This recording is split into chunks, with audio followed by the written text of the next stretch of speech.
I'm Gab. He's Jules. Drizzly and horrendous in West London this morning. That's okay because it's a pretty drizzly and horrendous at Old Trafford right now. But Spurs fans get to celebrate. Yeah. We had the Classicer with a big Xabi Alonso bus parking job, which I was never expecting. But I think there's one place to start. Oh, I'm sorry. My producer told me it's not their Classicer. You know what? Their Classicer, not a thing. It's just something that the Bundesliga made up a few years ago to go and try to copy Spain and South America, right? Dortmund v Bayern. It is Dortmund v Bayern. That's what they choose to call it. Whatever. Anyway, this is the new Classicer. Das bessere Classicer. Okay. All right. But we have to start at El Derby, since that's what La Liga call it. Because there are no, except for the Derby in Seville, which is El Gran Derby. This is just El Derby. Whatever. Enough of this nonsense. Finishes 1-1. We get drama at the end. Angel Correa. And I just want to, obviously, the match was suspended. We'll get to that. In terms of result, it mitigates Barcelona losing the day before, I guess. What I want to throw at you is, did Real Madrid screw this up? A little bit, in the sense that they were in the lead, and really until the interruption, until the goal and just after, they looked like they were in control. That first half was really poor from both teams. Really, not much happening. Really, it was a very tactical. I thought it was tactical, but I thought it was intense. Like that didn't bother me so much. I didn't think the first half. I thought both were cautious, which I completely understand in a derby. Yeah, but the first half I thought was really pretty boring and pretty pointless. The second half was much better, especially after the first goal, and then obviously the interruption. But then because of the interruption and because of the first goal, that made the rest of the game much better, because Atletico had to go for it. But before that, I just expected Real Madrid to see the game out, basically, and they didn't. Usually they do. And they would have, if not for super sub Angel Correa. His first goal ever against Real Madrid, and he's played them like 50 times because he's been there forever. Or I think 25 times. But Jules, that goal for me is so Correa. I'm a Correa guy. I'm assuming there's a reason he doesn't get more minutes. That's fine. But the intensity, the drive, and by the way, if he hadn't put the ball away, that was, for me, 100% penalty, because you can see Courtois hooking his leg. So despite being unbalanced, that's drama. That's what we're here for, right? Especially in the 95th minute, Exactly. We have to talk about what happened with the game being suspended. Some Atletico fans behind the goal were I don't know if it's still called Frente Atletico or whatever, where their ultras are. They started throwing things on the pitch. When that happens, you have to look out for the safety of the players, and obviously you have to act in the immediate and you act longer term. So longer term, I would imagine they will shut down that section of the ground. Maybe there'll be even more punishment. In the immediate, the referee followed the protocol that they have, which is similar to the one that they use when there's racist abuse, or are supposed to use when there's racist abuse. They stopped the game, but what surprised me was they stopped the game for 10 minutes, which turned into 14 minutes, which turned into even more time because in the warm-up when they came back. Why is that necessary? Why can't you just call the players to the middle of the pitch so they stay warm? And just say, next lighter that comes on the pitch, it's game over, and it's 3-0 to Real Madrid. I thought Carlo was surprised as well, because I saw him, you could read on his lips saying to the referee, "What, we're going to the dressing room now?" And the referee was like, yeah. And I think even the Real Madrid players, because it was the moment they've just scored, they had the momentum for them. It was not a good thing for them to go back to the dressing room and kind of break that momentum. That's why I think they were quite reluctant to go. So it seemed very sudden in a way, because you're right, they could have moved away from the goal where Courtois was, where the ultras were. Courtois, who provoked a little bit maybe the anger by reacting to the goal after the goal, but so just move away from there. This is where the issue was. Maybe send Koke and Diego Simeone there to calm everything down, wait 5 minutes and then start again. It looked a bit maybe unnecessary to that extent, if you see what I mean. I think it was you guys following the rules. I might want to take a look at the rules, ask whether this is the best way to deal with it. We're going to get to Courtois, but I want to just spend a word on Vinicius. There was no Kylian Mbappe. They kind of went back to last year's setup. I thought Bellingham played really well. I get down on Vinicius sometimes because he disappears from games and so on. But man, when he is on, he is on. He appeared, as Spanish people like to say, he appeared when it mattered. and he turned the game. Yeah, great assist for Militao. I mean, the finishing is even better. But yeah, that second half was better. The first half, again, not much happened. But the second half, he was on it. And then he got so pumped that I think he had to be taken off because... I think it was one of those from Carlo. Jules, the reason I find Vini so frustrating is that, and maybe it's in my DNA, I like tactical order. I like things that make sense. And in many situations, he does not make sense.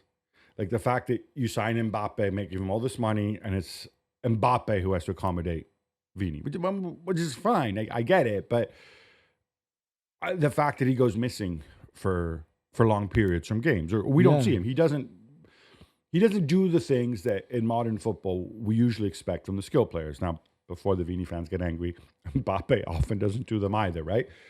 And it just seems like a very un-Carlo type situation, having two of these guys on the team, if you know his background and his formation, and Saki and, Marco van Basten doing wind sprints and all this stuff, right?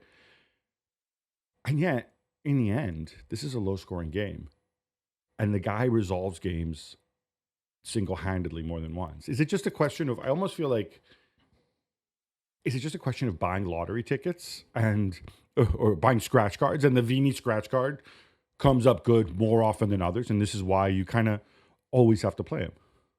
Or I mean, I think he's one of the best players in the world. So, I think he's got that in his locker. He still needs that freedom, I think, a bit of space. Like, I don't understand why Rodrigo De Paul is so far from him just before that free kick is taken by Modric on the goal, for example, because there's no reason for De Paul to be narrow and giving Vini a bit of space there, for example, because if you give him some space in the form that he is potentially, then he will hurt you. And that's what he did on the goal. Even if, again, I think there's still a lot of work for Militao to do. But yeah, I just love him. I think he's great. And yeah, sometimes he goes maybe a little bit too fine, how pumped he gets, especially away from home. And you saw his reaction when he got a corner from De Paul again in that second half. And you can just imagine, if you're an Atletico fan on that side of the pitch, how much you would go after Vini, really. And then with Koke too. So, and also Marcos Llorente at the end before he got taken off.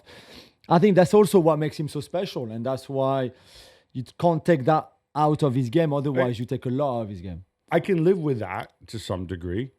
It's just the fact that I when I watch it, I say you can do so much, but then off the ball, you do so little. And part of me says, this is mindset, right? The working off the ball. But that's Ronaldinho, that's Mbappe, that's a lot of the players. But that is the company he keeps, in your view, Ronaldinho and Mbappe. Yeah. For me, that's the level. But this is what those guys do. You almost have to take in consideration when you build your team that they're not going to defend much. That's not what they do. And maybe if he was playing for another manager like a Pep or a club, maybe it'd be different. I don't know. But then you wouldn't want him to defend and waste energy when he's so good when he's on the ball with all that energy. And the issue with Real Madrid, of course, is they have two guys like that. Yeah. Mbappe not there. Interesting, replaced by Modric, which I think totally makes sense as they went back to last year's setup, which also means Bellingham has more freedom.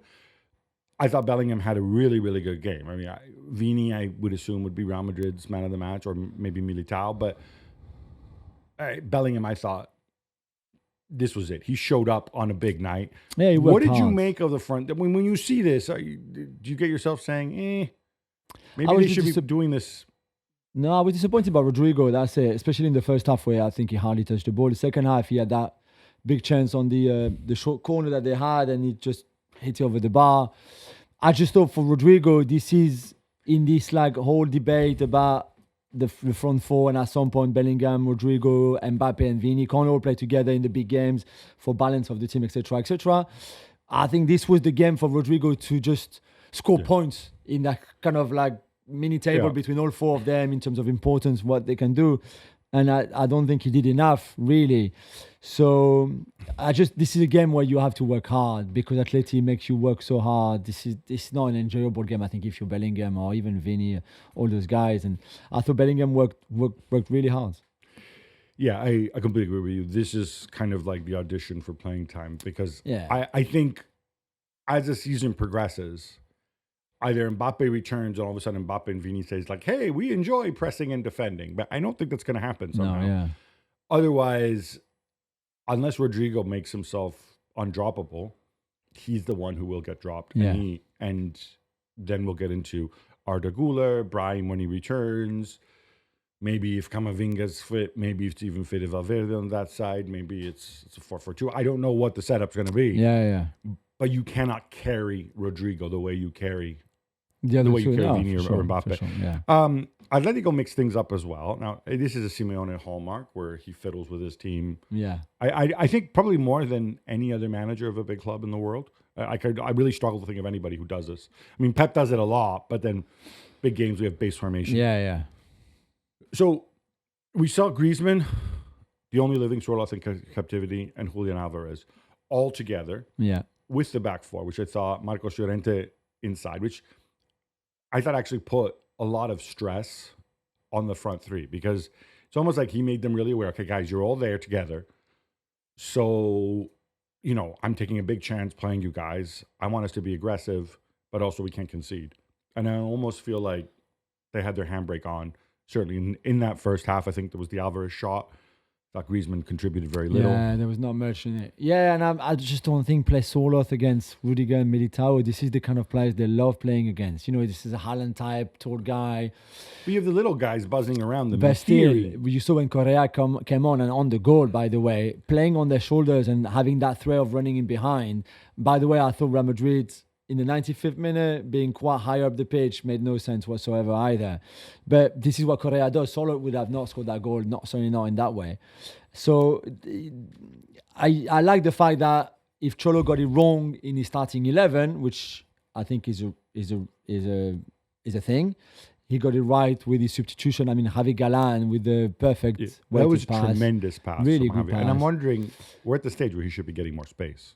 Maybe, yeah. But Samuel Lino had a good impact too when he came on. So there's a few things, and maybe the starting lineup was to make sure that you were just solid, and then after that you brought in a bit of flair. Maybe I just don't know, but in the end, his substitutions worked. The suspension side of it, this is not something that we often see as fans throwing things. On the pitch. I think there's a couple points to make, right? First and foremost, the guys with the Mexican wrestler mask. The balaclavas, yeah. You're in the stadium wearing a mask. Security gets you. You're out. Yeah. There should have very, very simple rules on this. You do not cover your face. In the stadium. This is not like I know people have this debate like, oh well, what if when we have public demonstrations on the streets and protests, should they be allowed to do it? One thing is expressing your free speech out on the streets in a public venue. Another thing is you're at the Civitas Metropolitano, which is Atletico Madrid Stadium. Yeah. You can have stadium rules. For security, for whatever reasons, you are not covering your face, right? So I don't know if that guy was one of the ringleaders or whatever. The other thing, which is difficult, I think, for fans, maybe even here in the UK, but certainly across the pond in most parts of the world, is this notion that when they start throwing the items, Coque comes over, Simeone comes over, Jimenez, who then weirdly got water thrown on him. Or beer. Or close to him. Yeah. It's obvious that they know these guys and they have a relationship. They're your leaders, yeah. Well, it's obvious for us because we're used to ultras culture and ultras culture having a relationship with players. Yeah. In Spain, there's a whole thing that goes back years where they throw these parties and invite them and whatever. There's a lot of people who say you should not have relationships at all with the ultras. You should treat them like any other fan. Where do you stand on this? I thought more it was just the captain, and I suspect Jimenez might be vice captain too, and Simeone to come. I didn't expect Julian Alvarez, who just arrived at the club, or people like that, to come and speak to the ultras to say like calm things down. But you agree that they spoke to them like they knew him. They're not doing you're right. It's obvious there's a pre-existing relationship. I think so, and I think very often, certainly in France, in Italy, and in Spain, captains or vice captains go to end of season barbecues. Right. parties thrown by ultra groups, and Mbappe, when he left PSG, the PSG ultras organized this big party for him. So yeah, I think this is quite common that you don't have here in England, but that you have in a lot more Latin countries, if you want, in Europe. So it's always this way, the line, where you draw the line between the ultras and the club overall, and players too. What's acceptable, not acceptable. Not all ultras are bad, but some, as we know, as we've seen, are not very good either. So yeah, but I guess having a relationship with them, does that help you last night to calm things down or not? This is the argument, and I don't quite know where the answer is, because you can say maybe it does help them, but equally they know that what they're doing is wrong. Yeah. They're kind of making it about themselves and not about, the other 50,000 Atletico fans who were there. So it kind of works both ways. And obviously we've seen in the past ultras doing pretty sinister things. I mean, there's a famous case at Real Madrid. This is going back sort of 15, 20 years, where they would invite players to these barbecues that we talk about. And then the players who didn't come, they would boo them, put pressure on them. So, I mean, these barbecues were kind of money-making exercises, because they would charge people to show up, but then you had to show up. Like, there's a whole dark side to this, which I think in many clubs has actually been successfully weeded out.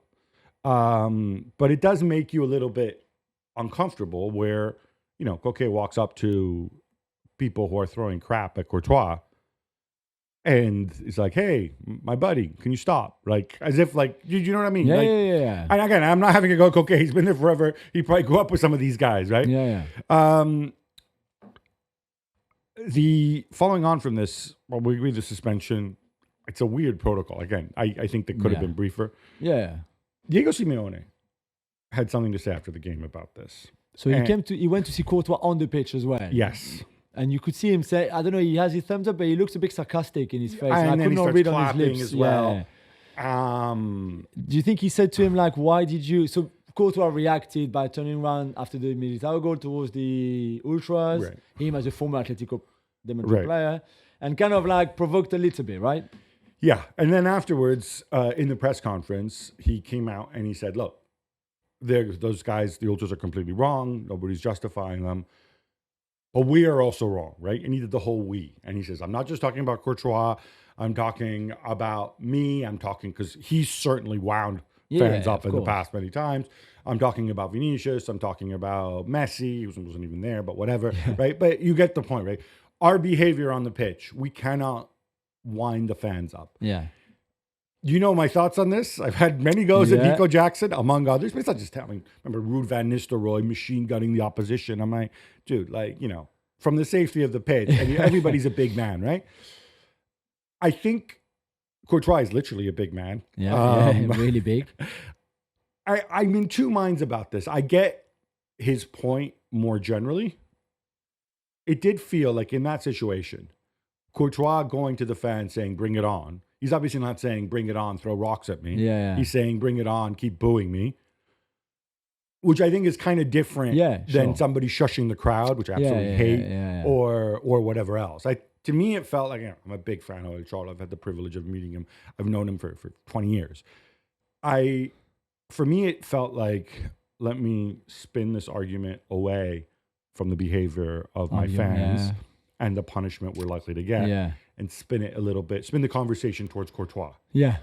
I think it felt like that a little bit. And even him going to see Courtois on the pitch before also felt a little bit like that. Yeah. Now, obviously, weirdly, my television didn't have Courtois cam. So I don't know. We saw him make that gesture. Yeah. We don't know if he did something else. No, true. I'm sure pictures will emerge if it did happen. Yeah. But in this situation, I think Simeone should have just been like, all right, let's just move on. There's no circumstance where this ever happens. Yeah. But, I understand why he did it. All right, enough Derby. How about some quick hits instead? Let's go, Gab. You know where this is going. Manchester United fall at home to Tottenham Hotspur. Jules, we'll get to Ange in a minute, but this was a real stinker from the home team. And I don't think you're going to feel that Bruno's red card, while harsh and in my opinion should never have been a red card. Never red. That's not enough of an alibi. It's not. This was an embarrassment again for Manchester United and for Erik ten Hag himself. There was just no plan, no structure again, no tactics. No, I mean, I repeat the same thing every week almost. For the last 2 years, we've said the same thing, and we're here again. Why is he still in charge? Why is he still Manchester United manager? We'll get to that. I've got no idea why, Okay. but they were terrible all that first half. Positivity corner, Garnacho No, at the woodwork. No positivity corner. There's no positivity gap. This is, for me, the worst performance they put since Erik ten Hag is the manager. This was embarrassing, pathetic. I thought about it. Then some United fans reminded me that there were worse performances. But Even against Coventry, they were not that bad in the first half. what struck me is this is pretty much his best 11. This is the best 11. I mean, you can say, Luke Shaw, but Luke Shaw hasn't played for United since February, so it's kind of like a virtual situation. And you can say Højlund or Xerxes. Højlund's been back for like 3 or 4 weeks. If he's not starting, it's because in this game he chose Xerxes. Yeah. I think I can reveal I got a text off our colleague Mark Ogden, who, as you know, is always very positive about United. He's just a sunny outlook on life. Completely demolished Xerxes. But then I thought to myself, Xerxes is not the worst player on this team. By far, his performance wasn't the worst. But it's not even that it's his strongest 11. This is his 11. This is the players that he decided to sign. De Ligt, Muzraoui, Onana, Xerxes. Okay, Garnacho and Mainu, he kind of promoted them. Right. He didn't sign them, but he promoted them. Ugarte is his. Mount, who came on, is his. You know, okay, Rashford really is the only one with Dalot, who were already there before and kind of established before he ran. This is his team. And Gab, what about Spurs? No Heung-min Son? No problem. No problem whatsoever. When look, I think with Tottenham, it is going to be feast or famine the way they play. I genuinely thought that they might run into a problem in this game without Son because Timo Werner, as we saw from the at least two sitters that he missed, he'll give you work off the ball. But Timo Werner still allows you to maintain the balance because he works hard off the ball. And right? he's a threat because of his pace. And he's always a threat. Yeah. So, the Mickey van de Ven, we haven't even mentioned. Okay, I don't know what to praise him. Yeah, he's really fast and he runs for a long time. He's big. He's got long legs. But the way he sliced through that defense. Yeah. But this lifts the spirit. However, I think the Spurs players aren't getting carried away because we can play like this, but we'll always be somewhat vulnerable at the other end. Yeah, sure. And that is the nature of the way Ange plays football, right? And when plan A, which is the only plan they have, is not really working, as we've seen earlier in the season, then they struggle a bit. But when plan A is working great, like on Sunday, it's beautiful to watch and well done to them. But even when it's working great, you can always concede. Yeah, of That's course. the problem. Always, yeah. But shout out also to Dejan Kulusevski. I thought amazing. Huge game. To play me inside is perfect. And that is an Ange intuition, Absolutely. Right? Back to United. I have to ask the unpleasant question. Yes. Is it time for a new coach? It is time for a new coach. I don't want to see him again. I don't want to hear him again because every press conference is an absolute joke. I don't want to see him. He's still asking for more time. How much more time do you want us to give you? How more time? He asked for... Don't worry about progression. What do you mean? Don't worry about progression. What, if I was a United fan and I'm wearing this just in memory of George Best, and this is beautiful and this is nice, but almost this team and Ten Hag are not worthy of lovely things like that to wear. What do you mean? Don't look for progression. Okay, improvement. Whose coach is saying like it doesn't matter if my players are improving, if my team is improving or not? Who says that?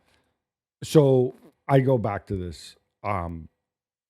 The reason, I wouldn't say don't worry about progression, but I think they did the damage in the summer when they extended his deal, which makes it more expensive to sack him. Yeah. There's a whole argument to be made about whether they should have sacked him in the summer. And all these new guys coming in, you needed to physically be at Old Trafford in your jobs to assess the situation holistically about whether you're going to keep Ten Hag.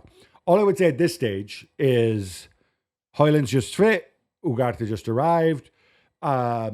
A lot of these guys, De Ligt has only played a couple games. I don't see the benefit of sacking him now. I think you have to have goals, and you can make the call maybe the November break if there's no progress. But you have to see how the team responds. I disagree. I would sack him now, like literally right now. You would. Anyway, Manchester City. Meanwhile, I held at Newcastle 1-1, Gabi, and it was just. Wasn't just a question, of Rodri not being there, was it? No, and in fact, I thought Kanji stepping out into midfield, Lewis, Kovacic, that's fine. Yeah. So they didn't succeed here because Newcastle, despite having a lot of players out, I thought played really, really well. Erling Haaland did not have a good game. Nick Pope made some big saves. And the other elephant in the room, Phil Foden, still hasn't started a game all season long in any competition except for the League Cup, which, as you know, I do not count. Yeah. This man was Player of the Year last year. I find it extraordinary that we're not talking about him and his absence. Right? Oh, Rodri's not there. Yeah, fine, sure. But other people can do this. I think this game needed the real Phil Foden. I think he played the last 20, 25 minutes. Yeah, again, yeah. Something's wrong. He's not fit, whatever. I'd like to know more about the injury.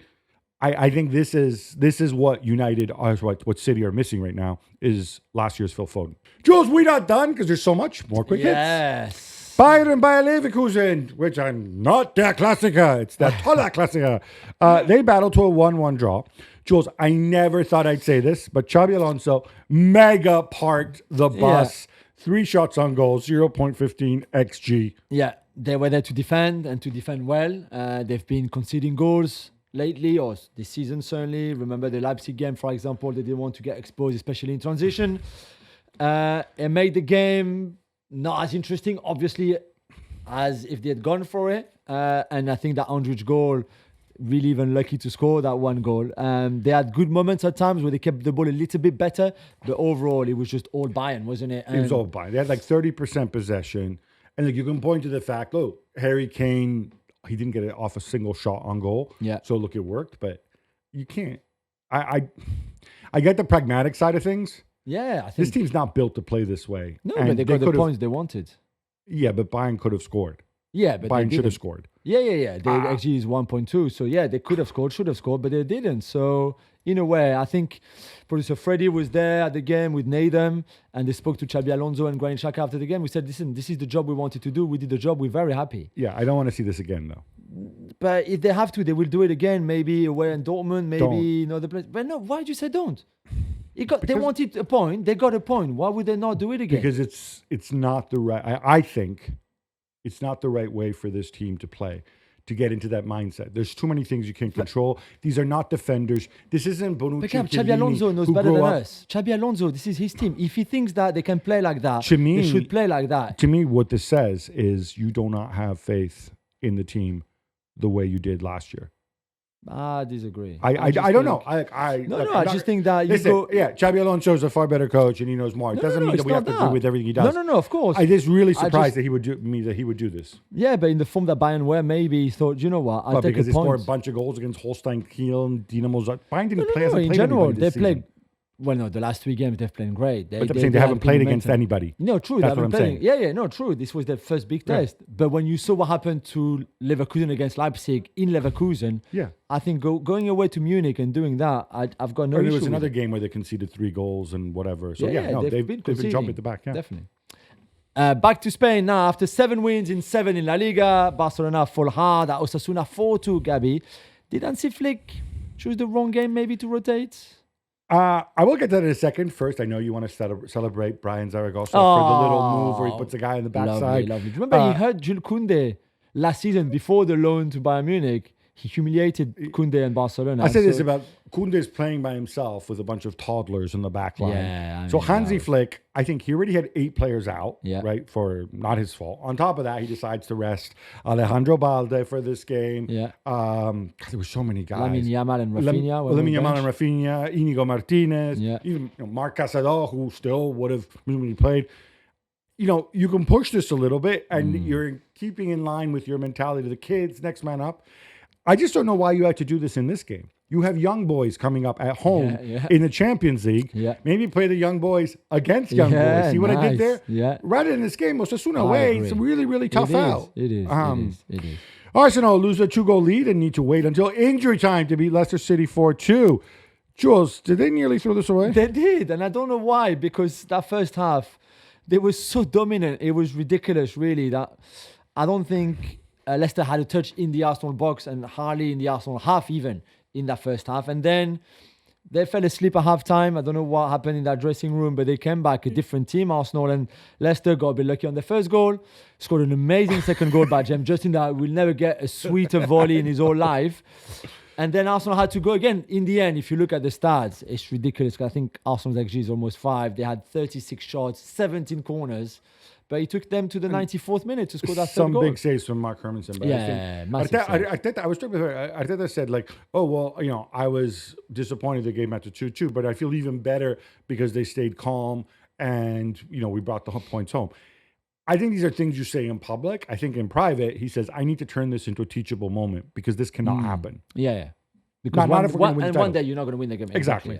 Cole Palmer scores 4 goals. That's right, 4. And his coach Enzo Maresca said that he could have had 6 or 7, which is absolutely true. Chelsea beat Brighton 4-2. Gab, you were there. How impressed were you overall? We often say, oh, they could have scored 10. Yeah, they really could have scored 10. Like Maresca's not exaggerating when he said Palmer on his own could have had 6 or 7. Nico Jackson could have had a couple. This was such a weird game because it was a car crash of a game. I know Fabian Hurtzler likes to gamble. He plays a high line. He plays a crazy press. Both teams with let's build from the back. Dude, first of all, I think you need the players to build from the back, which is an indictment, I think, of Chelsea and what Maresca tried to do early. Once he realized, guys, Lewis Donk is in our own half, and he's the last Brighton player. Let me just dink it. Yeah. Over and over and over again. And that was that. Palmer is phenomenal. He's showing it again. But Brighton, I was so disappointed by them. Disappointed. Like, you play a high line, you have to say what we say in Italy, you have to cover the ball, meaning you have to press so that they don't have a clear shot. This was ridiculous. Yeah. Liverpool on top of the league. How about that? The 2-1 win over Wolves. Wasn't necessarily impressive, but they got it done. They did. They got it done. It was not great. Although if Szoboszlai scores in the first half and 0-0, maybe the game changes a little bit. But they were not. It was a bit flat from them. They made a big misunderstanding between Alisson and Konate, who also scored, by the way. But to consider goal. And I guess the good thing here for Slot and Liverpool is that even when you don't play well, you go away at Wolves and you get the 3 points. Wolves, tough out, by the way. They're much better, I think, than their results this season. Definitely. And Ryan Gravenberch, I saw a stat. He's the second most press-resistant central midfielder in the Premier League. So do you want to guess who the first is? He plays for Leicester. He plays for Leicester. What? Ndidi? Harry Winks. Harry Winks. Come on, man. God. This is a terrible stat. It's terrible stat. Napoli are back on top in Serie A with a 2-0 win over Monza. Gab, Conte is another one silencing the doubters, including you. It is still early, man. It's still early. He's changed everything. He benefits so much from not playing in Europe, but he's winning. I think he can win the title. What's interesting is all these new guys he brought in. So far, the real impact, the people driving this, is the work he's done with the guys he inherited. Yeah. But McTominay played, did the McTominay good thing in this game. Lukaku still needs to find his mark, but equally, he contributes when he doesn't score. So, other than that, so far so good for Napoli. Yeah. This was way back on Friday, but Paris Saint-Germain beat Rennes 3-1. Come on. Speedy Barcola shushes the haters who give him a bit of steak recently. Of course, he was bad. He was bad for the last with few 2 games. goals. All well at the club, Jules? So Friday was great. Great win. They had their flow back. It was really good performance individually, collectively, everybody against a good Rennes team that played with a back 5. So that was good. It looked all great this weekend, except that we've just been told, Gabby, that Ousmane Dembélé has been dropped for the game against Arsenal on Tuesday night. He's not travelled. He's not with the squad. He had an argument with Luis Enrique after the game on Friday night against Rennes, where Dembélé was good. Argument over what? Well, we're not sure yet. We haven't been told yet. Maybe because he took him off quite early-ish after the hour mark. I don't know why, but Dembélé has been PSG's best player this season. Better than Barcola, better than João Neves, better than Vitinha, better than Hakimi. He's their most talented players, yes? As well as being their best player so far. So it's a massive, massive call to drop him for such a big game. Lucho gonna Lucho. Yeah. Dusan Vlahovic scores twice for Juventus, including a worldie, and they beat Genoa 3-0. Gab, they still haven't conceded a single goal in the league, which is impressive. And now the big man is getting it done too. Yeah, so, remember last week he took Vlahovic off at halftime and put on Tim Weah. Not happy, Part of me said, what's going to happen here? No. Dusan, go and play. Dusan was devastating. You know, when you have like the guy who's bigger, Yeah. stronger, faster, more skillful than everybody else, played really well. Conceição also a big game. Score, yeah. It's amazing because Thiago Motta was supposed to bring this sort of attacking revolution. This, you know, he plays his own version. It's interesting because they're the worst pressing team in Serie A, but they're the best counter pressing team in Serie A. Yeah. Which is a weird mix to have, but it's working.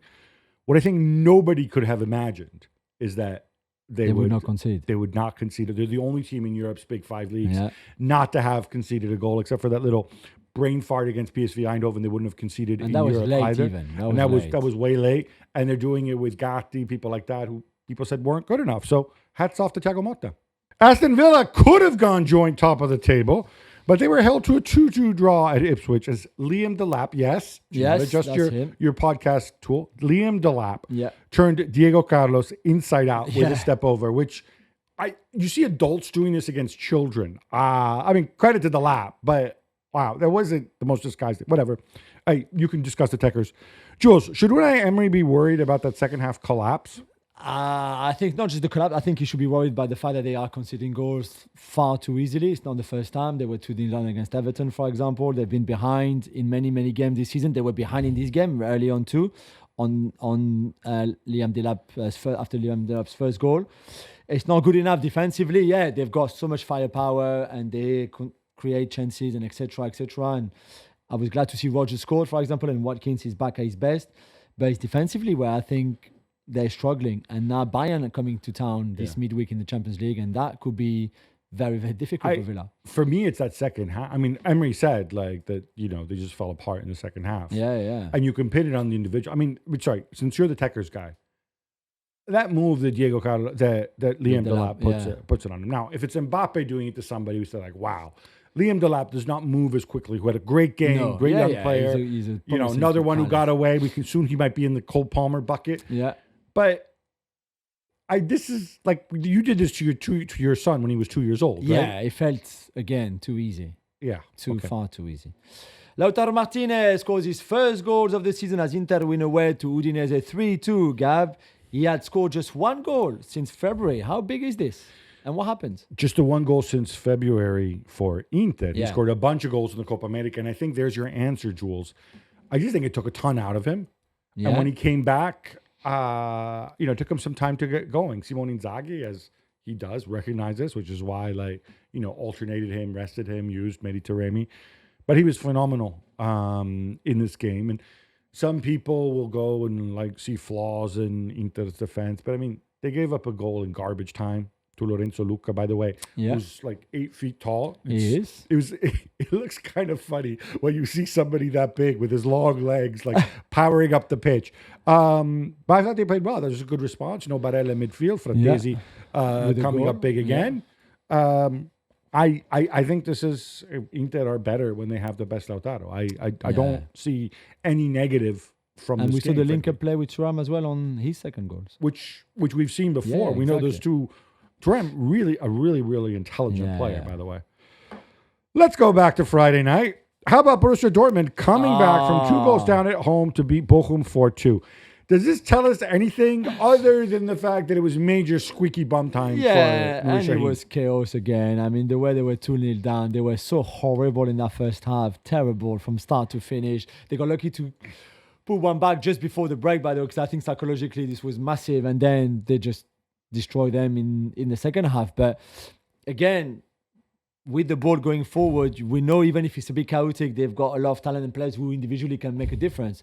But defensively, it's just so bad. Some basic stuff that they don't do. Yeah, I think this is going to be a long season for them in that sense. That is going to be up and down all the time. There will be no consistency. Tell you what, they keep playing like this, it's not going to be a long season for Nuri Sahin. Yeah, maybe as well. Also back on Friday, Paulo Fonseca sticks to the 4-2-4 formation and Milan demolish Lecce 3-0 by the half-time. Gab, he's sticking with it. Yeah, which I wasn't expecting. Now, Well, Lecce, Lecce, no, but I wasn't expecting that you would go with a 4-2-4. Presumably, work on things that, are going to help you out. But essentially what happens in this formation is when Morata drops off to pick up the ball and he becomes like an attacking midfielder, so you could say it's a disguise 4-2-3-1. The reason they do this, frankly, is all because of Rafael Leao, because he doesn't press and he needs to press. So I need 3 front guys pressing. Puts more responsibility on Reinders, puts Ruben Loftus-Cheek on the bench, which I think in this kind of system, Loftus-Cheek can be really good. In this kind of system, if you're going to press like this, you can't have Loftus-Cheek out there because he slows everything down on the ball, and off the ball, he just doesn't have the pressing movements. But yeah, so far so good. Confidence built. I'm curious to see how far he pushes this. He's got other options. Jovic can play in the front 4. Yeah. Okafor can play in the front 4. So he's got numbers there. It's an interesting one. A late goal from Lamine Camara means Monaco beat Montpellier and joined Paris Saint-Germain at the top of the table. Just not a bad way to celebrate your anniversary. Yeah, 100th year anniversary, the centenary for Monaco. It was lovely scenes, loads of famous faces in the stand, from Marco Simone to Arsene Wenger to Delio Onis, for this great club with great history, of course. Sorry, who's the last one you mentioned? Delio Onis, the club record goal scorer. Right, yeah.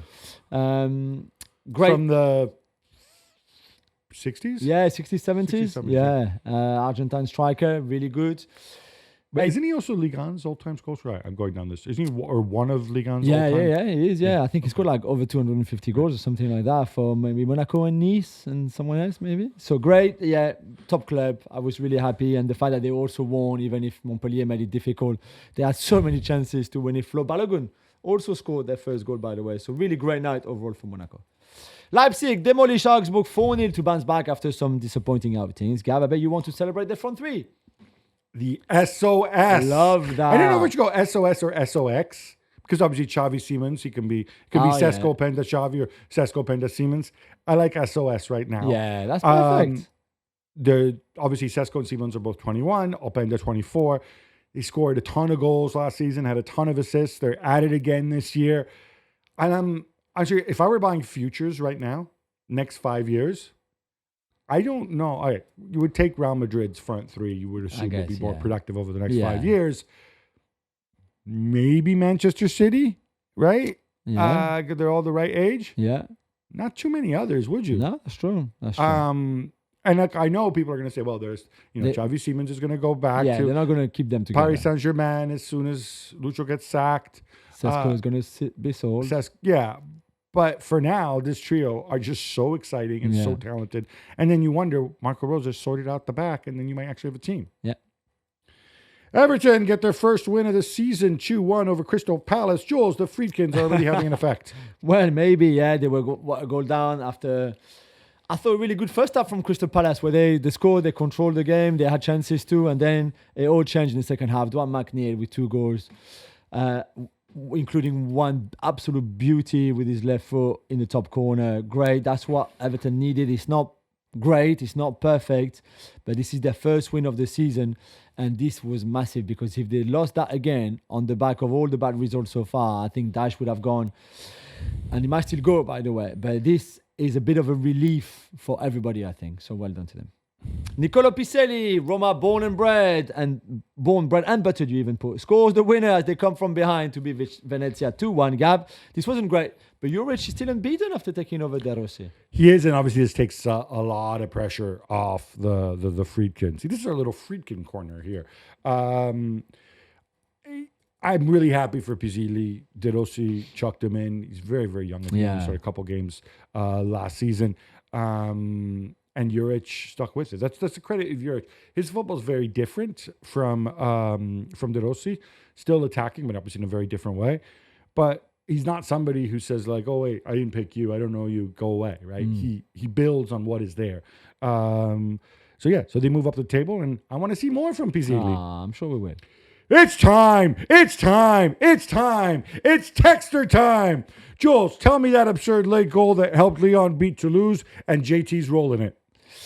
Well, I'm not sure what JT's role in is, but... What do you mean? You don't think he ordered them to send on Shirky and Fofana? Maybe, but I'm not sure he ordered them to have one shot and score 2 goals from it, because the first goal was a cross deflected twice, by the way, to go in. And right at the end, literally the last second of the game, Malik Fofana, who you're right, came on as a sub, scored after Toulouse missed a massive chance, an incredible save by Luca Perry in goal, and then on the other hand went to the other end and scored that winner. I mean, sometimes we say, oh, they don't really deserve this, well, whatever. In this game, they definitely didn't deserve. They did nothing in the first half. Even our friend Stone Wise after the game was saying, next time we'll have to do a bit more because this not going to happen again. I guarantee you this will never happen again. But hey, they won, especially a week after losing that incredible game to Marseille. It's good for them. So well done, JT, for this win this weekend. We're all waiting for semi-automated offside to be introduced to the Premier League. Gab, it looks like we'll have to wait a little bit more. Yeah, so they had on Thursday they had the Premier League meeting and they got Tony Scholes, who's the chief football officer, something like that, of the Premier League. No relation to Paul. Son? No? Okay. No, and I'm pretty sure he's not ginger either. They had the report from the PGMOL, and there was talk, maybe we'll see it in early October. Nope, apparently they have to wait longer, probably until 2025. I have no idea why. I would have thought it's just a question of putting the machines there. I don't know if it's a tech issue, whatever. Right about now might be a good time for Howard Webb to speak up and tell us why. I mean, it's fine. I don't put it in if you're not ready, but it's okay. Nobody's going to blame you, Howard. You're not the one. You're not the tech nerd that's supposed to make it work. But if the tech nerds you hire tell you it's not ready, maybe tell people, right? Jules, you were disturbed by this. The news broke while we're recording the show. Antoine Griezmann has retired from the French national team. Yeah, he put a message out on social media this morning, on Monday morning, saying that this is it. It's the end. To be fair, nobody, I think, saw it coming. Didier Deschamps will announce on Thursday his squad for the next international break. That comes on Monday, this Monday coming. And there will be no Griezmann for the first time in more than 10 years. 137 caps, 84 games in a row that the French team played, that he played in, which is a record that is never going to be beaten, I think. Not even by goalkeeper? Not even, I was certainly for an outfield player, but it might even include goalkeepers. Incredible World Cup winner, of course. Nations League winner, if you like that kind of stuff. A few more finals, 2 Euros finals, World Cup finals. An incredible player for France with his flair that could play anywhere. Reinvented himself in the 2022 World Cup in midfield. Wonderful like team player by essence, who loved playing for his country, and it would be missed. I think at 33 years old now, it felt maybe it was the end. He hadn't played well for France for a while now, for a good year after that 2022 World Cup. So we will miss him, but it's time for somebody to step in. Please, Michael Olise, this number 10 vote is for you now, my friend. Here we go. Gab, FIFA announced the Club World Cup venues this weekend. We all can't wait for it in the summer. They did, I'm sure. I mean, I would have tuned into the Global Citizen Festival from New York Central Park regardless. Yeah, of course. Even if it hadn't been livened up. I was a bit surprised because, I mean, look, whatever else you think of Gianni Infantino, he doubles down. I was told that it was likely that they were going to choose some smaller venues because, let's face it, if you have... Some of these aren't all going to be glamour ties, right? Nope. And you might struggle to sell out in Kansas City if it's Urawa Red Diamonds against Mamelodi Sundowns or whatever. Yeah. Possibly. I don't even know if they're there. Probably. Yeah, I think so. They probably are. But no, it's all the big venues. It's just the other thing about FIFA is a perception problem. Like, he likes the big events and having the star power on stage. And I say this in the nicest possible way. Up here on stage, when they're all, first of all, like, it's outdoors, it's raining. Okay, not even Johnny can control that. But it looked weird because you had DJ Khaled like introducing these people. And okay, so out comes Johnny. Fair enough. Then you have Gail King, who's like for those in the US, she works at CBS. She's an author. She's sort of like kind of like I guess in the Oprah mold in some ways. People like her, but it's not like, hey, let's appeal to the younger generation. I mean, I don't want to say a woman's age, but I'm pretty sure she's older than I am. And then they had this guy I'd never heard of named Hugh Evans, or something like that, who's the CEO of Global Citizen. And look, I don't get it. I don't want to make fun of it. He's Evans, so he can be there, I guess. It's a company that does a lot of work against global poverty. Yeah. He's obviously very committed to this cause. He's won awards. He's done a lot of great things. Dude, you don't need to be on stage. Nobody knows who you are. Like, I mean, if it's about the mission, right? Yeah. And then the star power was delivered by another Australian named Hugh. I'm like, you're in New York City, and 50% of the people on stage are Australian and named Hugh, and it's Hugh Jackman. Dude, you were super cool in Wolverine or whatever else, but like, I don't know. It felt like this time around, maybe they're appealing more to a middle-aged crowd. I don't know, but whatever. Are we going? Are we covering this competition together or not? I hope so. They're going to need to sell the rights. I don't think they'll. I don't know who they're going to sell them. I have an idea, but I think this can be a really, really important competition if they get past all the negativity. I think they're creating something that can really make a difference for the world. Others are, but obviously, what's going to make or break this is the big European clubs taking it seriously. That will get the media behind them, and that will draw the interest. But they're just starting out, and it needs to be treated like a fledgling competition that it is. Marseille, we're also hoping to be top of Ligue 1, but Strasbourg and Diego Moreira had other plans. Jules. That was a really good game on Sunday night, to be fair. Liam Rosigne, the Strasbourg manager, beating Roberto De Zerbi for Marseille's first defeat this season, 1-0. Diego Moreira scoring the winner at the end of the first half. Really good game. I like what Strasbourg are doing. I like what Rosigne is doing. They press, they run a lot, they fight hard. And Marseille just lacked a little bit of composure in the second half, where they were better. Just could not really create enough big chances. Although, as you mentioned, Petrovic had a really good save in the second half for Strasbourg. The former Chelsea player. So really, really good win for Strasbourg. And for Marseille, you're 3 points behind Monaco and PSG. It's not the end of the world. It's just one defeat, but I think they will learn a lot from it. Yeah, Mason Greenwood, I think, came close a couple times. Yeah, did a good job, but he was too much on his own. You know, I was approached on social media by, I didn't know there's such a thing about, it's like, oh, you and Jules, you're always mocking Blueco. And Todd Bowley and Nick Bali and people who run Chelsea, like, oh, what are you going to say now? It was a great weekend for Blueco. And I realized, like, there are actually fans of, not Chelsea, not Strasbourg, Blueco. Yeah. And so, like, so Blueco played a huge part in the fact that both their teams won this weekend. Well done, Blueco. And Gab, let's scare people now. John Henry reportedly brokered Live Golf's merger with the PGA. Does this mean that he became friendly enough with the Saudis to sell them Liverpool, who he also owns, as some outlets have suggested? No, I genuinely don't think so. So, like, I don't know John Henry personally. I am pretty sure he would. I mean, and obviously we know that they've put all or part of Liverpool up for sale a couple of years ago, $3 billion valuation, found no takers. But this just kind of speaks to people being 2 + 2 = 5 and whatever. First of all, the Saudis already own Newcastle, and they put money in, right, through the Public Investment Fund. So this idea that, oh, look, we're bored with Newcastle, like, Eddie Howe looks weird. Let's go and buy Liverpool because they're bigger. If they were going to buy Liverpool, they would have done it before. Secondly, obviously, they would have to sell Newcastle to be able to legally buy Liverpool, which I don't think they're going to do. Thirdly, Liverpool, I think, are in a good place right now, or in a much better place anyway. So I don't see why John Henry would want to sell. Would he like some partner that buys a little slice of the club and gives him a lot of money? Yeah, sure. But he's not going to sell the whole kit and caboodle. And by the way, it's not just him. It's Fenway Sports Group, and Tom Warner's there too. So, and finally, if there's one club in the world, outside maybe of some Israeli clubs, the Public Investment Fund, the fan base would just go ballistic if they were bought. It would be Saudi. It would be Liverpool bought by Saudi club. So no, I think this is a complete non-story, but it's like, it's fun to put billionaires together and whatever. But yeah, no, I just really don't see this happening. Manchester United CEO Omar Barada has reportedly been telling fans of Project 150, which means winning the league in the club's 150th anniversary year, which would be in 2028.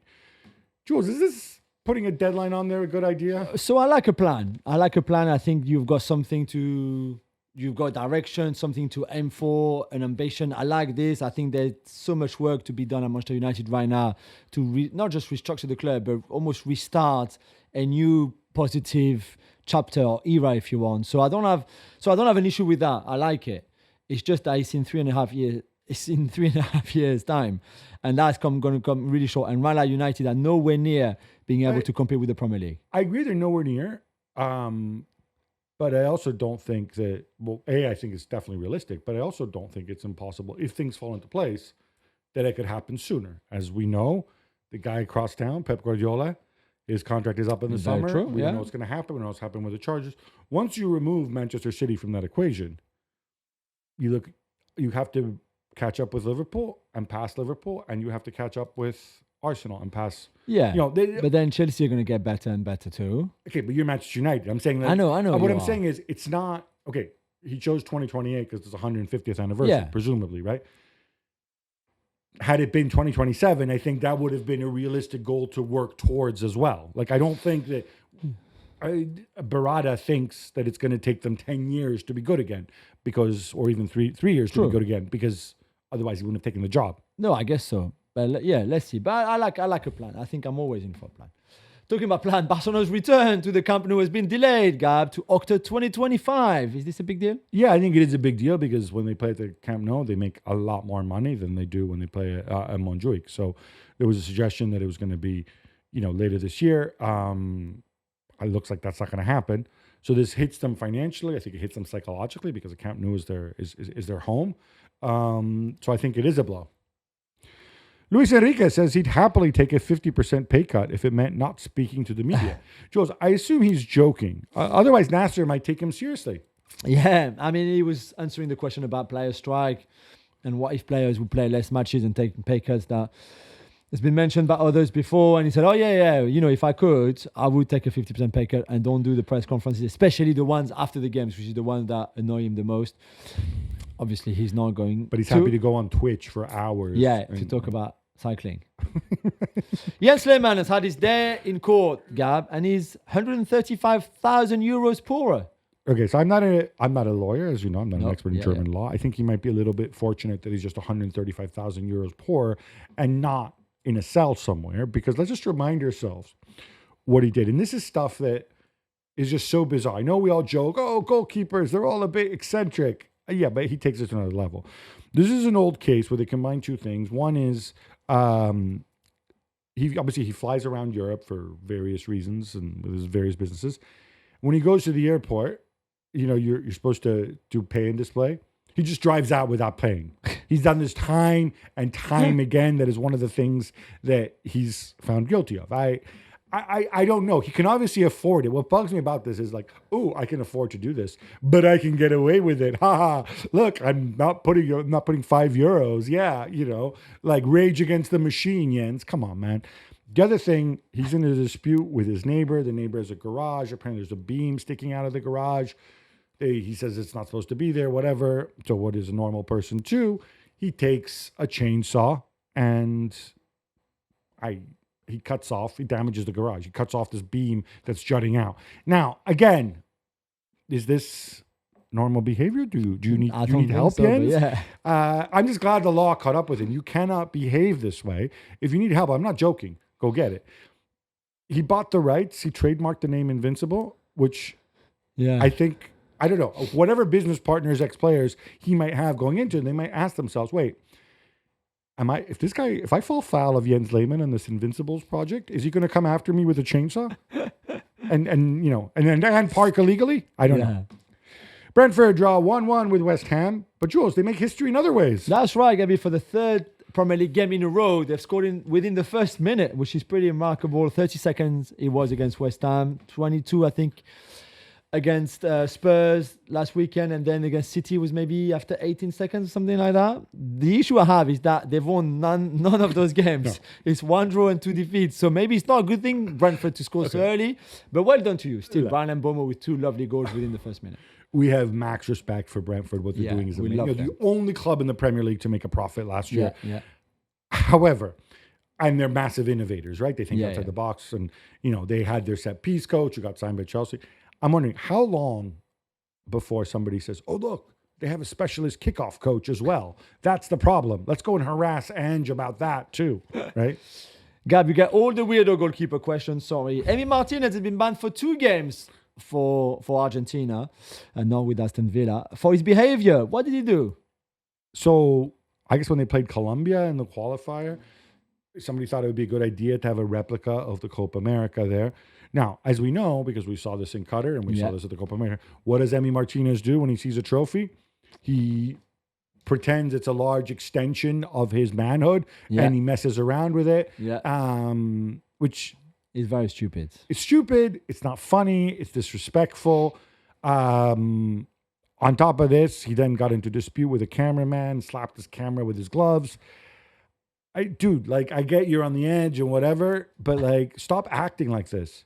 Here's my question. Who would you rather go on holiday with? Emi Martinez or Jens Lehmann? Okay, I know it's Emi Martinez every day. You might end up arrested, but at least you'll be having fun. Yeah, exactly. Jens Lehmann does not seem like a lot of fun. No, that's true. Jules, remember Ronald Koeman saying that he was happy that Memphis Depay moved to Brazil instead of Saudi Arabia because the Brazilian league is a better league than the Saudi Pro League. Yes. Well, Jorge Jesus of El Hilal, the reigning champions, who, by the way, coached in Brazil, of course, with Flamengo, I think, he had something to say about it.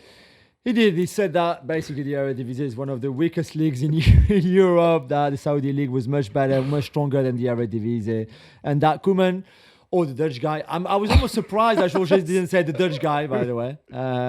He didn't know anything he was talking about, basically, which I think Jorge has a point. I think first of all, I think it's pretty pathetic from Jorge Jesus. From both of them. From both of them. But you know what? You're adults. You're in your 60s now. Seriously, this is the way children talk. I don't know. First of all, Jorge Jesus, like, I don't think you need to kiss butt as much as you do with the people paying your salary. You won the league, they'll pay your salary anyway. Secondly, what does the quality of the Eredivisie have to do with it?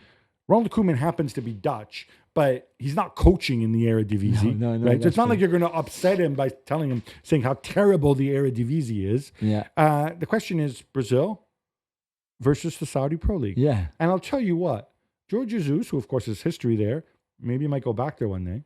Did he come out and say that the Saudi Pro League is better than the Brazilian league? No. You know what? Let's put a debate on YouTube between these two, but let's make it what the actual subject is: Brazil versus the Saudi Pro League. Chelsea sold out WSL game against Manchester United. Has been postponed. Gab, does this make sense to you? So they're really disappointed because it was on October 6th. It was going to be on live television. They sold out the game. The problem is they scheduled this game in live. This is the fault of the WSL. They scheduled this game on that day when they knew that there were going to be Champions League games on Tuesday and Wednesday. Yeah. Now, based on the rules of the Champions League, two teams from the same city have to play on different days. It's Chelsea and it's Arsenal. Arsenal are playing on Wednesday against Bayern. Chelsea are hosting Real Madrid. So obviously it would be terrible for the women's game if they had to play 2 games in 3 days, which is absolutely moronic. And I know it happens with the League Cup sometimes in this country, but that's the League Cup. This is a serious competition. Why can't they move that WSL game to the Friday night? That is a question for the WSL. I just find it weird to postpone it completely instead of just like move it to earlier.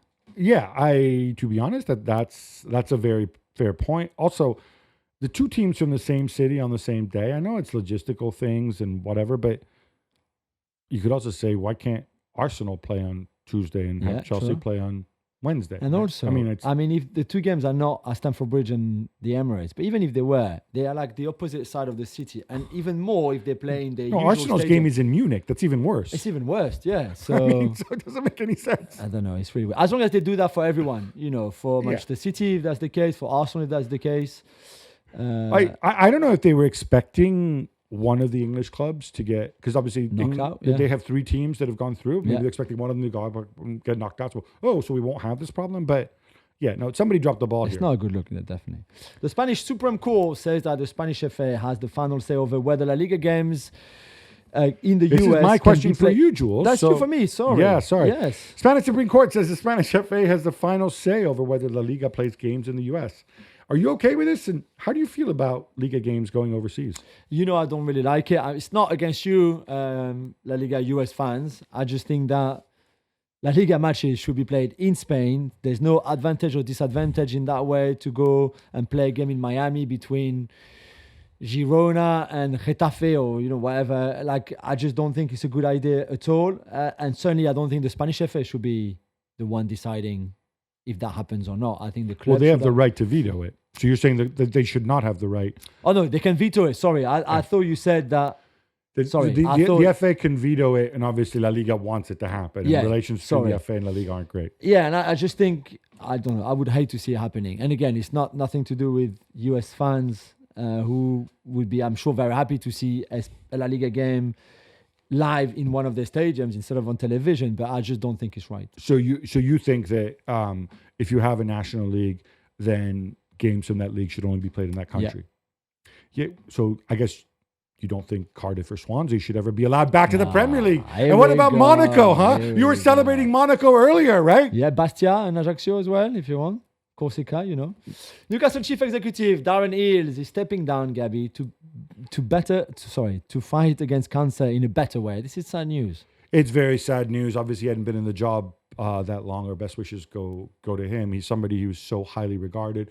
The work he did in the US, obviously, his health is far more important than Newcastle United or anything like that. So he's one of the good guys, and our best wishes go to him. Jose Mourinho in the news again. There's a shock. Fenerbahce beat Antalyaspor 2-0 to stay second in the table behind Galatasaray, for whom Victor Osimhen scored 2 goals in 45 with minutes. With Icardi up front, exactly. Starting together. It's a dream front duo. But he gets booked for doing something interesting with a laptop. Yeah, I love this story, Gab, because as we know now, a lot of managers on the bench have a screen to also follow the coverage of the game, to have replays. And usually it's an iPad or one of those weird Microsoft Surface things they have in the NFL. For Jose, it's an old school laptop, which works as well. And clearly you could see that. It's one of those, but it's not one of those big ThinkPad bricks. No. It's a cooler looking laptop. But clearly there was an offside that was given against Fenerbahce and Dzeko. Mourinho was not happy. You could see on the replay that he was onside. So Mourinho basically put the laptop in front of what the camera that was pitch side, just to show everybody that the referee got it wrong. Yeah, I imagine he'll get fined. Yeah, he got booked for it. Well. But yeah, you can't do that.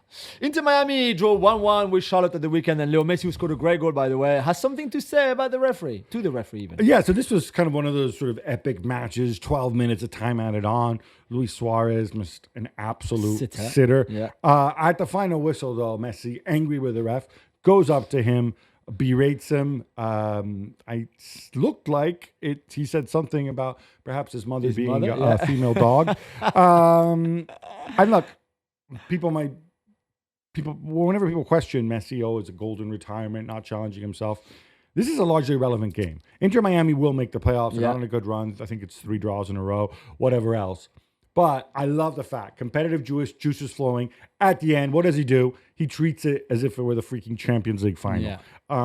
So that part I'm okay with, but he'll be fined. Yeah, for sure. He probably should be suspended. I'd be shocked it's Messi, if they suspend Messi for this. Jules, this brings us to an end, but we got to come back on Thursday. You know why? Why? The champions!